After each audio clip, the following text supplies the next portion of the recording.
ஒரு நாட்டில் பார்த்தீங்கன்னா போரில் சண்டை போடுறதுக்காகவே ஒவ்வொரு வீட்டில் இருந்தும் ஒவ்வொரு ஆம்பளை பிள்ளைங்களை அங்கே அரண்மனைக்கு அனுப்பி வச்சுருவாங்க. சின்ன வயசுலேருந்தே அந்த போரில் எப்படியெல்லாம் சண்டை போடணும் அப்படின்ற ஒரு டெக்னிக்கை சொல்லி கொடுத்து அவங்கள பயிற்சி பண்ணுவாங்க. அங்கே எப்படி அந்த போரில் சண்டை போடணும் அப்படின்னு சொல்லிட்டு.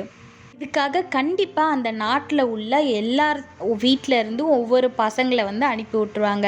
இதே மாதிரி தாங்க நம்மளோட வாழ்க்கையிலையும் தேவன் இந்த உலகத்தில் இருக்கும்போது என்னெல்லாம் நற்கிரியைகள் நல்ல காரியங்கள் செஞ்சாரோ அதே மாதிரி நம்மளும் செய்யணும். நம்மளும் தேவனை மாதிரி வாழ்ந்து காட்டணும் இந்த உலகத்தில்ன்றதுக்காக நம்மளை தேவன் படைச்சிருக்காரு.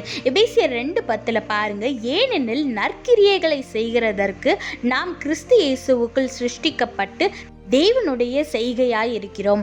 அவைகளில் நாம் நடக்கும்படி அவர் முன்னதாக அவைகளை ஆயத்தம் பண்ணியிருக்கிறார் அப்படின்னு வேதத்தில் போட்டிருக்கு. அதனால் தேவன் உங்களை என்ன நோக்கத்துக்காக படைச்சிருக்காருன்றதை தேவனிடத்தில் கேட்டு அதன்படி நடங்க. தேவன் உங்கள் மூலமாக தேவனை மற்றவங்க பார்க்கும்படியாக நல்ல காரியங்களை செய்யுங்க. எல்லார் இடத்துலையும் அன்பாக இருங்க. தேவனை பற்றி எல்லார் இடத்துலையும் சொல்லுங்கள். அது மட்டும் இல்லாமல் தேவனை போல வாழ்ந்தும் காமிங்க.